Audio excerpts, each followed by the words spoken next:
Ray Palmer, Memories of Life and Events in Stoke, 1939 to 1945.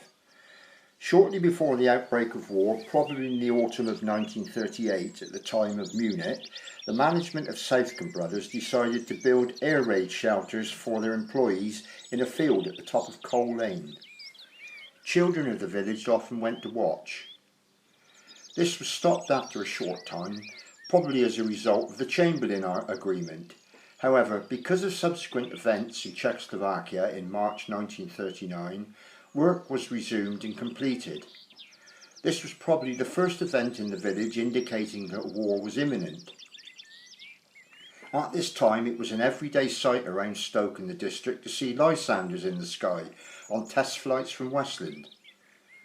On September the 1st, 1939, Poland was invaded, and in the evening of that day, a Friday, our evacuees from London arrived.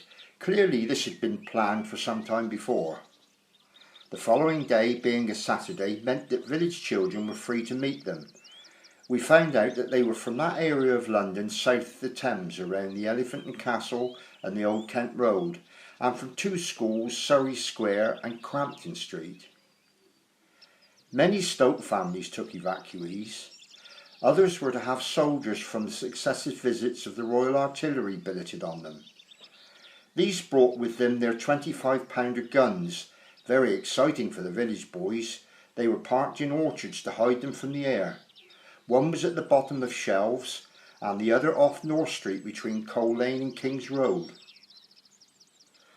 Also at the bottom of King's Road was erecting a hostel for the newly formed Women's Land Army. A number of rifle firing ranges were set up on Ham Hill and were frequently used during the winter of 1939-40. An observer corps post was set up on Ham Hill between the monument and the frying pan, and this was staffed continually during the war, during the air raid period from mid-1940 to mid-1941. Evacuees numbered roughly the same as the village children, aged 5 to 14. Castle Street School at that time catered for all ages. East Stoke School opened several months later, after Easter 1940. To accommodate both village children and evacuees, two shifts were introduced, morning and afternoon. The Stoke children had the morning shift, which meant every afternoon. Few Stoke people owned a car in those days anyway, but the bus services were frequent and heavily used. Many of the younger men were away on military service. Most families had somebody in uniform, and many saw overseas service later in the war. The war, which to many had seemed a distant affair until the fall of France, and even for some time after, became much more of a reality to the people of Stoke in the late summer of 1940. In early September, the whole neighbourhood was awoken in the middle of the night by the ringing of church bells in South Somerset. Ringing of bells had been banned for some months. They were to be used as a signal that the expected German invasion had started. This caused considerable excitement, as can well be imagined. It was of course a false alarm, but what was the reason for it? Men of the village had been reported missing in the war in Europe, but very little of the real war had come this way. However, on September the 25th, 1940, a man was killed in Castle Street whilst watching an air battle overhead. This was the occasion of the large-scale bombing on the Filton aeroplane works in Bristol. The 2 days later, several bombs fell on Sherborne, 11 miles away, followed on October the 7th by a considerable raid on the Western factory in Yeovil. On this occasion, several shops in the town, including Woolworths and Burton's, were badly damaged, and there were several casualties in this raid. Soon after, as the days grew shorter, the night raids became commonplace, not just locally but in such places as Cardiff, Swansea and Bristol. Often the raiders flew over the district on their way. This was going on throughout the winter of 1940-41, but after Russia was brought into the war it became much less frequent.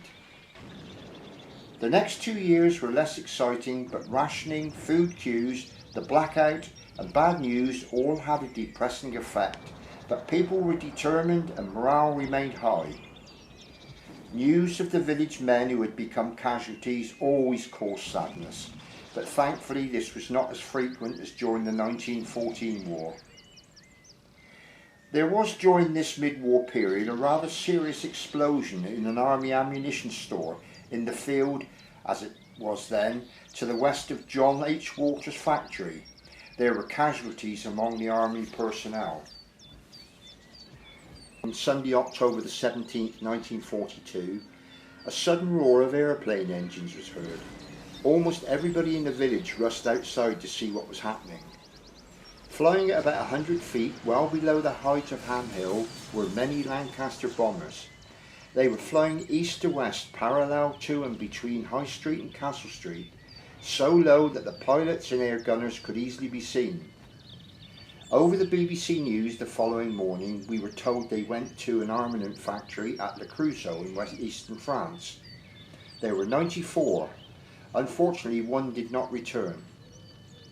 Imagine the sound of 376 Merlin engines passing at that height in no more than about 3 minutes. Late in 1943, in the fields beside Walter's factory, mentioned above, a number of Nissen huts were erected, and together with the disused factory behind the plot were used to accommodate the Americans, and what a sensation they were. There were 2 or 3 different batches of them. The first who arrived in October 1943 were white, and they stayed until about February 44. Several boys of the village made frequent visits to their billet. This was allowed, and very interesting they were. There was a superb Christmas party put on by them in the Hamdon Hall for the children of the village. This included the first film in which Frank Sinatra starred. It was called Higher and Higher, and we saw it before it was released to cinemas. Hamdon Hall was regularly used for dances, which were highly popular during the war years and immediately after. When the first Americans moved on, they were followed by units of black troops. In those days, the whites and the blacks were strictly separated. Since there were black and white units stationed in neighbouring villages, sometimes they came together, as at dances. Considerable trouble arose from this, even murders. As D-Day, June 6, 1944, approached, all the Americans moved on.